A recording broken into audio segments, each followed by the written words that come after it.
नाज़रीन, अमरीका दे विच कई जगह पर ट्रेन और गड्डियाँ ये दोनों कट्ठियां ही चलदियां सड़क दे उपर। ट्रेन की पटड़ी ना सड़क दे उपर ही बनी हुंदी है।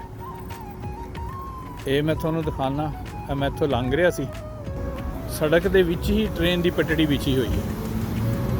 जे तां ट्रेन आन पर रैड लाइट हुई तो ट्रेन भी रुक जूगी गड्डियां दे नाल, जे उहदी लाइट हरी हुई तो ट्रेन चली जाऊगी। आ देख रहे हो, आ पटड़ी है सड़क दे विच बिछी हुई बराबर, ये उपर ही गड्डियां लंघ रही। ट्रेन नूं भी आके इस तरह इंतज़ार करना पैना है। अगर ट्रेन दे आन पर इत्थे उहदी साइड दी बत्ती लाल हुई, आ देखो देखदे हुणी कोई ना कोई हो सकता ट्रेन आ जाए। वो देखो नाज़रीन ट्रेन आ गई, पर वो ट्रेन रुकी इस वास्ते नहीं कि बत्ती ट्रैफिक लाइट जी है वो ग्रीन है, इस वास्ते ट्रेन नहीं रुकी। नाल नाल चल रही हैं ट्रेन और कार रोड पर। देखते हैं कोई होर ट्रेन आती है, देखना वो फिर रेड लाइट पर रुक जाऊगी। मैं ट्रेन का इंतज़ार कर रहा, आई नहीं हाले तक। ओए आ भी जा, मैं घर जाके वेले भी बहना है। वो आ रही है ट्रेन, याला रेड लाइट कर दी है आन पर।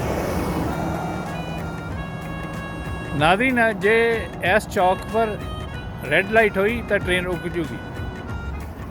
हाँ रेड लाइट ही है नाज़रीन, इस ट्रेन में इत्थे रुकना पऊगा, गड्डियां दे नाल आ गई ट्रेन। लो जी आ देखो, आ गई ट्रेन। ट्रेन में इस चौक से रुकना ही पऊगा। चल भाई रुक जा। मेट्रो रेल है, ये रुक गई जी। ये ट्रेन रुकी हुई नाज़रीन, क्योंकि इस चौक दे विच रेड लाइट जल रही है। रेड लाइट वो ग्रीन हो गई, वो देखो ये भी चल पई। हुण दूसरी साइड दीयां गड्डियां रुकियां, ट्रेन चल पई। तो नाज़रीन, अमरीका च कई जगह पर ट्रेन और गड्डियां नाल नाल चलदियां ने। ट्रेन भी रेड लाइट ते गड्डियां दे नाल ही रुक जाती है। कि जिहड़ा ट्रेन और गड्डियां नाल नाल चल रही हैं, ये किते किते हुंदा है, हर जगह नहीं हुंदा। ते वो जिहड़ा हैगा जिहड़ी जगह पर फाटक हुंदा है, ज़्यादातर जगह पर तो ट्रेन की पटड़ी लैदे ही हुंदी है और फाटक हुंदे ने। वो जिहड़े फाटक हुंदे ना, उत्थे कोई फाटक वाला नहीं हुंदा। वो ना आटोमैटिक जिहड़ा है वो फाटक बंद हो जाता है।